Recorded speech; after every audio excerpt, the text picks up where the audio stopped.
कृष्णाय वासुदेवाय हरे परमात्मने प्रणतः क्लेशनाशाय गोविंदाय नमो नमः। हरे कृष्णा। आप सभी भक्तों का दिन शुभ और मंगलमय हो। आज आप सुनेंगे चैत्र मास की पाप मोचनी एकादशी की कथा। तो आप प्रिय भक्तजनों, इन कथाओं को पूरा पूरा जरूर सुनिए। तो आइए कथा का रसपान करते हैं।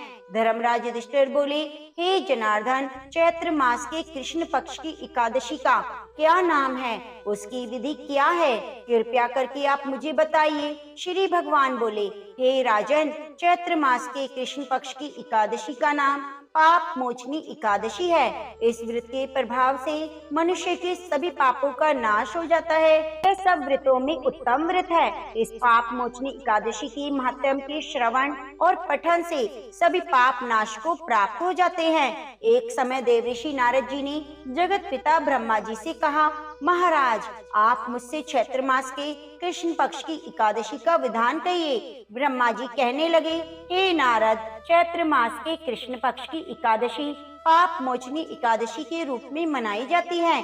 इस दिन भगवान विष्णु का पूजन किया जाता है। इसकी कथा के अनुसार प्राचीन समय में चित्ररथ नामक एक रमणीक वन था। इस वन में देवराज इंद्र गंधर्व कन्याओं और देवताओं सहित स्वच्छंद विहार करते थे। एक बार मेधावी नामक ऋषि भी वहाँ पर तपस्या कर रहे थे। वे ऋषि शिव उपासक और अप्सराएं शिव द्रोहिणी अनंग दासी अनुचरी थी। एक बार कामदेव ने मुनि का तप भंग करने के लिए उनके पास मंजू घोषा नामक अप्सरा को भेजा। युवावस्था वाले मुनि अप्सरा के हाव भाव, नृत्य, गीत और कटाक्षों पर काम मोहित हो गए। पति क्रीड़ा करते हुए 57 वर्ष व्यतीत हो गए। एक दिन मंजू घोषा ने देवलोक जाने की आज्ञा मांगी। उनके द्वारा आज्ञा मांगने पर मुनि को भान आया और उन्हें आत्मज्ञान हुआ कि मुझे रसातल में पहुंचाने का एकमात्र कारण अप्सरा मंजू घोषा ही है। क्रोधित होकर उन्होंने मंजू घोषा को पिशाचिनी होने का श्राप दे दिया। श्राप सुनकर मंजू घोषा ने कांपते हुए ऋषि से मुक्ति का उपाय पूछा। तब मुनिश्री ने पाप मोचनी एकादशी का व्रत रखने को कहा और अप्सरा को मुक्ति का उपाय बताकर पिता च्युन के आश्रम में चले गए। पुत्र के मुख से श्राप देने की बात सुनकर च्यवन ऋषि ने पुत्र की घोर निंदा की और उन्हें पाप मोचनी चैत्र कृष्ण एकादशी का व्रत करने की आज्ञा दी। व्रत के प्रभाव से मंजू घोषा अप्सरा पिशाचिनी देह से मुक्त होकर देवलोक को चली गई। अतः हे नारद, जो कोई मनुष्य विधि पूर्वक इस व्रत को करेगा उसके सभी पापों की मुक्ति होना निश्चित है। और जो कोई इस व्रत के महात्म्य को पढ़ता है, सुनता है, उसे सभी पापों से मुक्ति मिल जाती है और सभी मनोकामनाओं की पूर्ति होती है। हरे कृष्णा। अब आइए सुनते हैं तुलसी माता की कथा, क्योंकि हमें एकादशी के दिन तुलसी माता की कथा और ग्यारस माता की कथा को जरूर सुनना चाहिए। तो प्रिय भक्तजनों, आप कथा के साथ बने रहिए और कथा सुनते हुए वीडियो को लाइक करके कमेंट बॉक्स में हरे कृष्णा जरूर जरूर लिखिए। एक बार देवर्षि नारद के मन में आया कि भगवान के पास तो बहुत महल हैं, हमको भी एक दे दे, यही आराम से टिक जाएंगे, नहीं तो इधर उधर घूमते रहना पड़ता है। भगवान के द्वारिका में बहुत महल थे। नारद जी ने भगवान से कहा, भगवान, आपके पास बहुत महल हैं, एक हमको भी दे दो, हम भी आराम से रह सके। आपके पास खाने पीने का इंतजाम अच्छा है। भगवान ने सोचा, यह मेरा भक्त है, विरक्त सन्यासी है, अगर कहीं इसे राजसी ठाट बाट में रहने लगा तो थोड़े ही दिनों में इसकी सारी विरक्ति भक्ति निकल जाएगी। हम अगर सीधा ना करेंगे तो ये बुरा मान जाएंगे, लड़ाई झगड़ा करेंगे। इतने महल हैं और एक नहीं दे रहे। भगवान ने चतुराई से काम लिया। नारद जी से कहा, जाकर देख ले, जिस मकान में जगह खाली मिले वहाँ आप रह लीजिएगा। नारद जी वहाँ से चले गए। सब जगह नारद जी घूम आए, लेकिन कहीं भी एक कमरा भी खाली नहीं मिला, सब भरे हुए थे। आकर बोले, भगवान, वहाँ कोई कमरा खाली नहीं मिला। भगवान ने कहा, फिर क्या करूँ, होता तो आपको दे देता।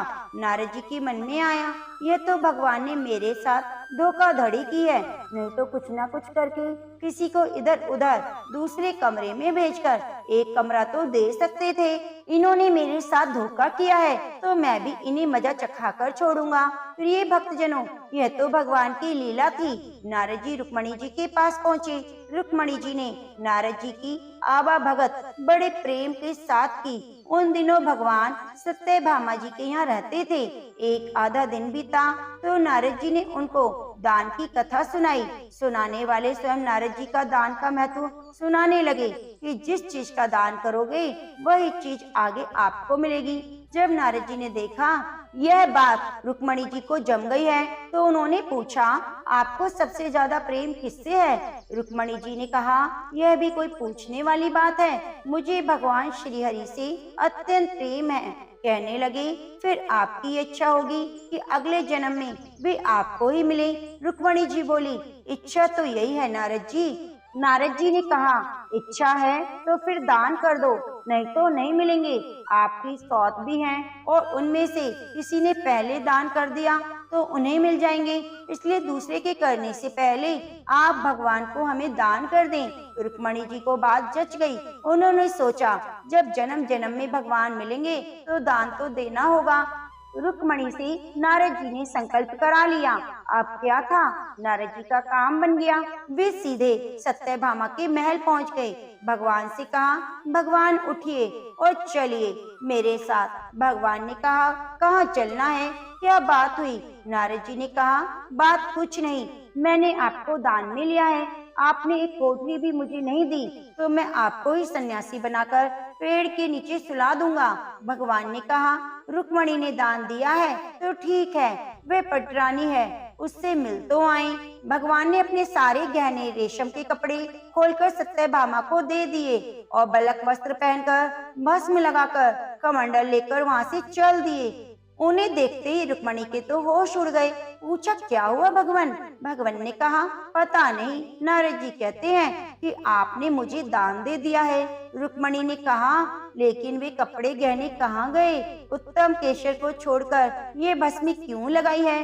भगवान ने कहा, जब दान दे दिया तो मैं उनका हो गया, इसलिए अब मुझे सन्यासी बनाएंगे। रुक्मणी ने कहा, मैंने इसलिए थोड़े ही दिया था कि ये ले जाएं। भगवान ने कहा, तब किस लिए दिया था? आपने हमें दान तो इसलिए दिया जाता है ना कि उसको आपने साथ ले जाएं। अब रुक्मणी जी को तो होश आया, ये तो गड़बड़ मामला हो गया। रुक्मणी जी ने कहा, नारद जी, आपने मेरे से पहले नहीं कहा था कि अगले जन्म में मिलेंगे तो मिलेंगे, अब तो हाथ से ही खो रहे हैं। नारद जी ने कहा, अब जो हो गया सो हो गया, अब मैं इन्हें ले जाऊंगा। रुक्मणी जी रोने लगी। तब बहुत हल्ला गुल्ला मच गया। सब रानियां इकट्ठी हो गई। सत्यभामा, जामवंती सब समझदार थे। उन्होंने कहा, भगवान एक रुक्मणी के पति थोड़े ही हैं, इसलिए रुक्मणी को सर्वथा दान का अधिकार नहीं हो सकता, हम लोगों को भी अधिकार है। नारद जी ने सोचा, ये तो घपला हो गया। कहने लगे, क्या भगवान के टुकड़े करोगे? नारद जी ने विचार किया कि अपने को तो महल चाहिए था, यह दे नहीं रहे थे, अब मौका ठीक है, समझौते पर बात आ रही है। नारद जी ने कहा, भगवान आपका जितना वजन है उतने का तुला दान करने से दान मान लिया जाएगा। तुला दान से देह का दान माना जाता है, इसलिए भगवान के वजन का सोना हीरा पन्ना दे दो। तो इस बात पर सब रानियां राजी हो गई, बाकी तो राजी हो गई, लेकिन भगवान ने सोचा, यह तो फिर मोह में पड़ गए। भगवान तराजू के एक पड़ले के अंदर बैठ गए।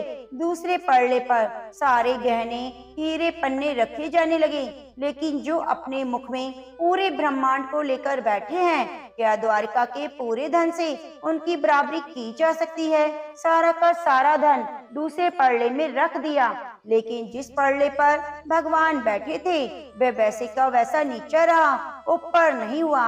नारद जी ने कहा, देख लो, तुला तो बराबर हो ही नहीं रहा, अब मैं भगवान को ले जाऊंगा। सब कहने लगे, अरे कोई उपाय बताओ। नारद जी ने कहा, कोई उपाय नहीं है। अन्य सब लोगों ने अपने हीरे पन्ने लाकर लाद दिए। और उससे क्या होना था, वे तो त्रिलोकी का भार लेकर बैठे थे। उधर औरतें चीख चिल्ला रही थी। नारद जी खुशी के मारे इधर उधर टहल रहे थे कि आज मेरे भगवान मेरे साथ चलेंगे। भगवान ने धीरे से रुक्मणी को बुलाया। रुक्मणी ने कहा, भगवान को छुपाए निकालिए, आप इतना भार लेकर बैठ गए हैं, हम लोगों का क्या हाल होगा। भगवान ने कहा, ये सब हीरे पन्ने निकाल दो, सारे गहने उतार दो, ये सब निकाल कर तुलसी का एक पत्ता और सोने का एक छोटा सा टुकड़ा रख दो, तो तुम लोगों का काम हो जाएगा। रुक्मणी जी के कहने पर सारा सामान हटाया गया। सारा सामान हटा दिया गया और एक छोटे से सोने के पत्ते पर तुलसी का पत्ता रख दिया गया, तो भगवान के बजान के बराबर हो गया। सबने नारद जी से कहा, अब ले जाइए तुलादान।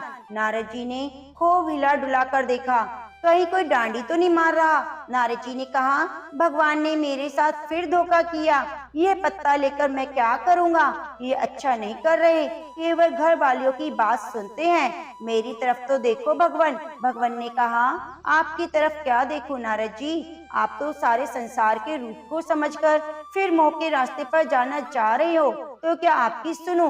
तब नारद जी ने समझ लिया कि भगवान ने जो किया ठीक किया। जो तुलसी का एक पत्ता आपके बराबर है, वह तुलसी महान है। जिस तुलसी को चढ़ाने से आप अति प्रसन्न होते हैं, उस तुलसी का गुणगान करने वाले, उस कथा को सुनने वाले भगवान विष्णु के प्रिय भक्त होते हैं। वे निश्चित ही देव तुल्य हैं। हे भगवान, आपको कोटि कोटि प्रणाम। मैंने आज तुलसी के पत्ते का महत्व भी समझ लिया, मेरी भूल को क्षमा कीजिए। भगवान बड़े प्रसन्न होकर तराजू से उठे और नारद जी को छाती से लगाया और कहा, हे नारद, तुम्हारी मुक्ति तो निश्चित है। ओम नमो भगवते वासुदेवाय। अब आइए बड़े ही प्रेम से एकादशी माता की कथा को सुनते हैं। इन कथाओं को सुनने से ही एकादशी का व्रत पूर्ण माना जाता है। एक बार एक बूढ़ी माँ ने एक बार एकादशी का व्रत रखा। बड़ी भक्ति भाव से पूजा अर्चना की। उन्हें वृद्ध अवस्था में क्या बाधा थी, तो वे अपने पुत्र पौत्रों की सुख सुविधा के लिए व्रत रखने लगी थी। वे दिन भर तो जरा कठोर मन करके अपनी प्यास को रोके रहीं।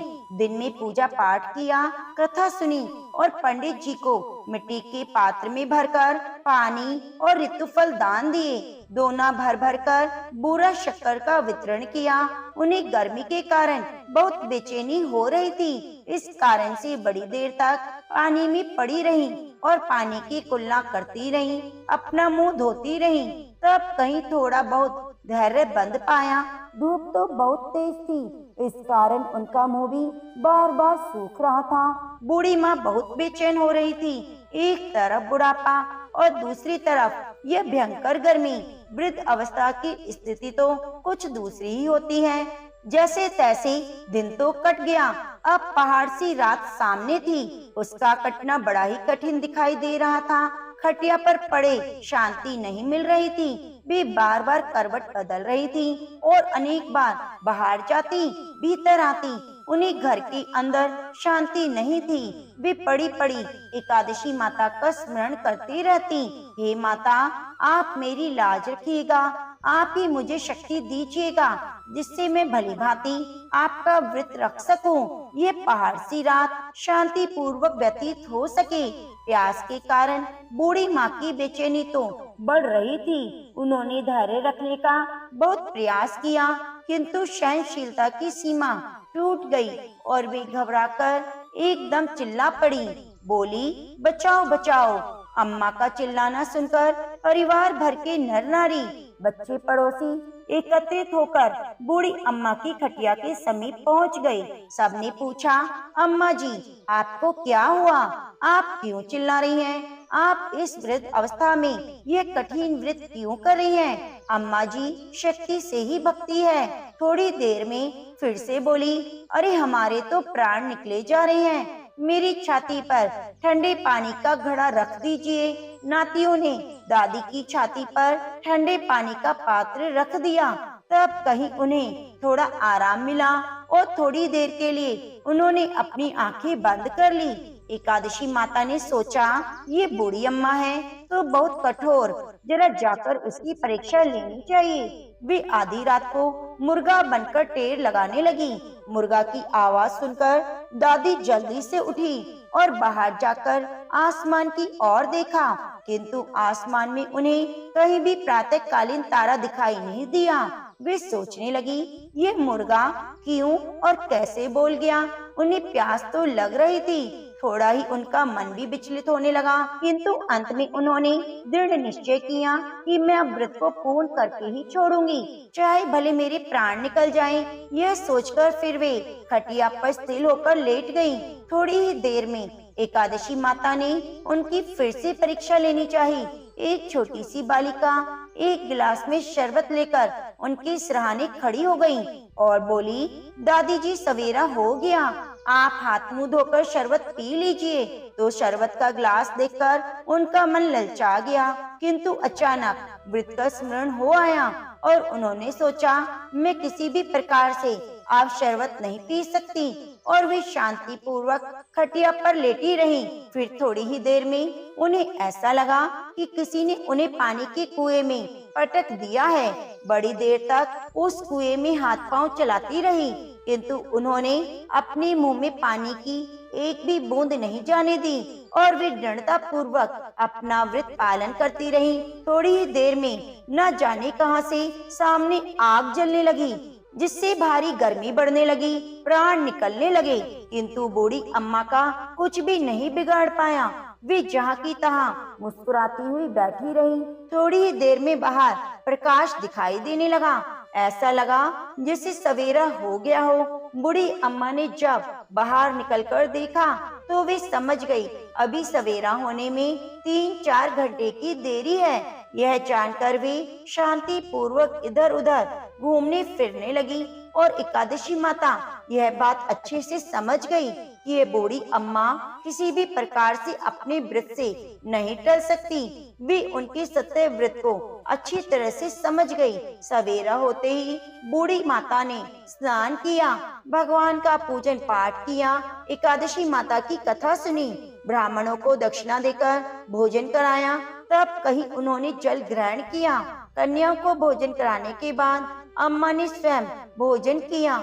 उस श्रेष्ठ व्रत के प्रताप से बूढ़ी अम्मा की आयु में वृद्धि हो गई। उनका घर परिवार हरा भरा हो गया। अब घर में कोई भी अभाव नहीं रहा। वे हर तरह के सुख साधनों से संपन्न हो गई। नाती नातिन से उनका घर भर गया। उस दिन से वे 12 महीने की एकादशी का व्रत करने लगी। एकादशी माता की व्रत के प्रताप से इस संसार में हर प्रकार के सुख को भोगकर अंत में वैकुंठ धाम को चली गई।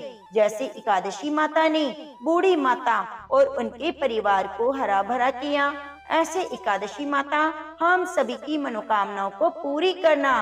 तो प्रेम से बोलिए तुलसी शालिग्राम भगवान की जय, एकादशी माता की जय। महाभारत अनुशासन पर्व में वृषभध्वज की कथा है। एक बार गौ माता सुरभि का बछड़ा दूध पी रहा था। दूध पीते हुए उनके मुख पर झाग बन गई। वही झाग हवा से उड़कर भगवान शंकर जी के मस्तक पर जा गिरे। ऐसा होने पर भगवान शिव कुछ क्रोधित हो गए। उस समय प्रजापति जी ने भगवान शंकर से कहा, हे प्रभु, आपके मस्तक पर जो दूध का छींटा पड़ा है वह अमृत है। बछड़ों के पीने से गाय का दूध झूठा नहीं होता। जैसे अमृत का संग्रह करके चंद्रमा उसे बरसा देता है, वैसे ही रोहिणी गौएं भी अमृत से उत्पन्न दूध को बरसाती हैं।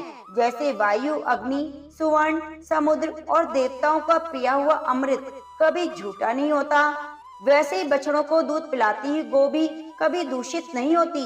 यह गौ माता अपने दूध घी से सभी जग का पोषण करती है। सभी लोग पवित्र दूध रूपी ऐश्वर्य की इच्छा करते हैं। उसके बाद प्रजापति जी ने महादेव जी को बहुत सी गौ और एक बैल दिया। इस पर शिव जी ने प्रसन्न होकर वृषभ अर्थात बैल को अपना वाहन बनाया और अपनी ध्वजा को उसी वृषभ के चिन्ह से सुशोभित किया।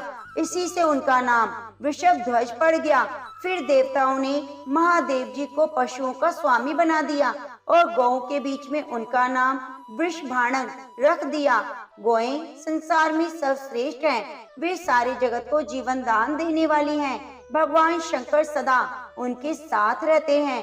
वे चंद्रमा से निकलते हुए अमृत से उत्पन्न, शांत, पवित्र और सभी की कामनाओं को पूरी करने वाली और सभी प्राणियों के प्राणों की रक्षा करने वाली हैं।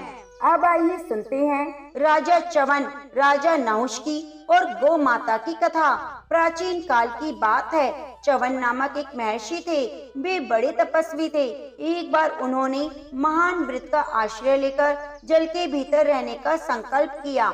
महर्षि च्यवन अभिमान, क्रोध, हर्ष, शोक का त्याग करके महान दृढ़ता पूर्वक पालन करते हुए 12 वर्ष तक जल के अंदर रहे। महात्मा का स्वभाव और तपश्चर्या से प्रभावित होकर सभी जलचर प्राणी उनके मित्र बन गए। प्राणियों से उनको कोई भय नहीं लगता था। एक बार महर्षि च्यवन अत्यंत श्रद्धा भाव से उन्मत्त होकर गंगा यमुना के संगम में जल के भीतर प्रविष्ट हुए। कभी जल समाधि लगा लेते, कभी निश्चल होकर जल के ऊपर बैठ जाते। इस प्रकार करते करते बहुत समय व्यतीत हो गया।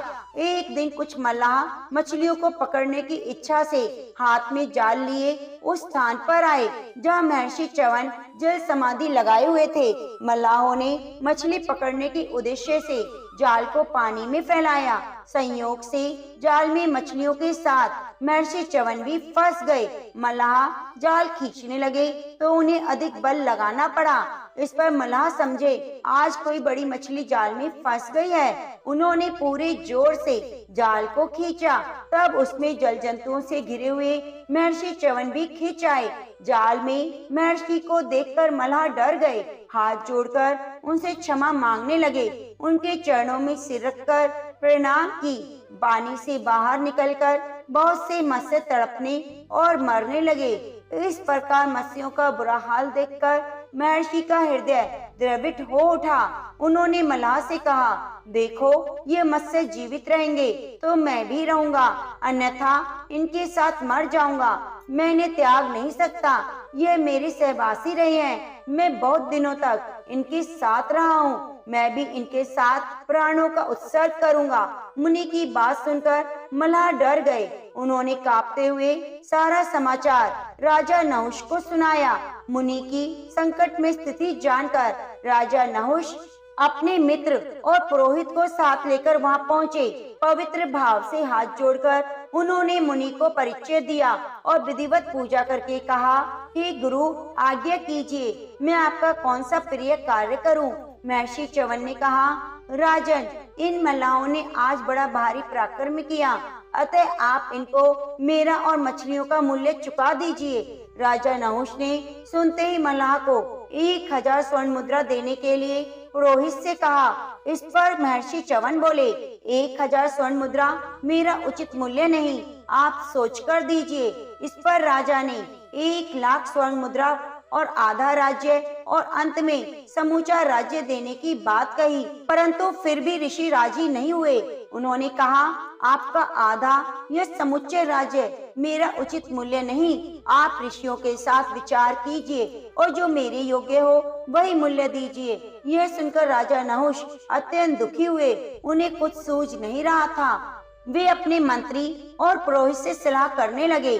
उस समय फल फूल का सेवन करने वाले एक बनवासी मुनि राजा नहुष के समीप आए और राजा से कहने लगे, राजन, आप दुखी ना होइए, मैं महर्षि को संतुष्ट कर दूंगा और उचित मूल्य भी आपको बता दूंगा। आप मेरी बात को ध्यान से सुनिए। मैंने कभी हास परिहास में भी असत्य भाषण नहीं किया। हमेशा मैं सत्य ही बोलता हूँ, अतः आप मेरी बातों पर शंका ना कीजिए। राजा नहुष ने कहा, हे प्रभु, मैं बड़े संकट में हूँ। मेरे कारण एक महर्षि अपने प्राणों का उत्सव करने को उद्यत हुआ है। यदि उनका उचित मूल्य आप बता दें तो यह आपका बड़ा अनुग्रह होगा। इस भयंकर कष्ट से मुझे, मेरे राज्य और मेरे कुल की रक्षा कीजिए। नहुष की बात सुनकर मुनि कहने लगे, राजन, ब्राह्मण और गौएं एक ही कुल की हैं।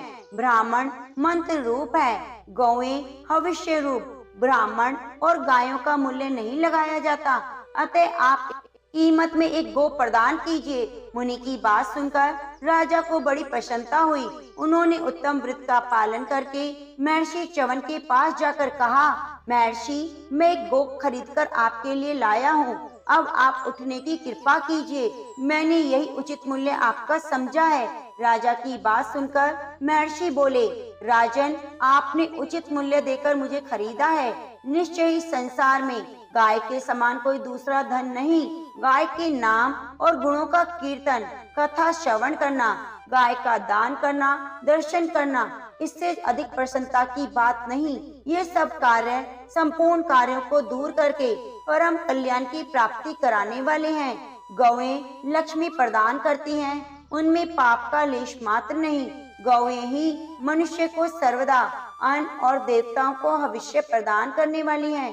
स्वाहा और वशकार सदा गौ में ही प्रतिष्ठित होते हैं। गौ ही यज्ञ का संचालन करने वाली हैं। वे विकार रहित अमृत धारा हैं और दोहने पर अमृत देती हैं। गौएं ही स्वर्ग की सीढ़ी हैं। गौएं स्वर्ग में भी पहुंचा देती हैं और सभी कामनाओं को पूरी करने वाली देवी हैं। तदंतर मल्लाहों ने मुनि से उनकी दी हुई गौ को स्वीकार करने के लिए प्रार्थना की। मुनि ने गाय लेकर कहा, मल्लाह, इस गोदान के प्रभाव से तुम्हारे सभी पाप नष्ट हो जाएंगे। अब तुम जल में उत्पन्न मछलियों के साथ स्वर्ग जाओ। देखते ही देखते महर्षि च्यवन के आशीर्वाद से मल्लाह तुरंत मछलियों के साथ स्वर्ग चला गया। उनको इस प्रकार स्वर्ग जाते देख राजा नहुष बहुत ही आश्चर्यचकित हुए। उसके बाद राजा नहुष ने महर्षि की गौ जाति की पूजा की, उनसे धर्म में स्थित रहने का आशीर्वाद दिया। उसके बाद राजा नहुष ने गौ की पूजा की और गौ माता ने उन्हें धर्म में रहने का आशीर्वाद दिया और राजा अपने नगर को लौट गए और महर्षि अपने आश्रम को चले गए। तो प्रेम से बोलो, गाय माता की जय।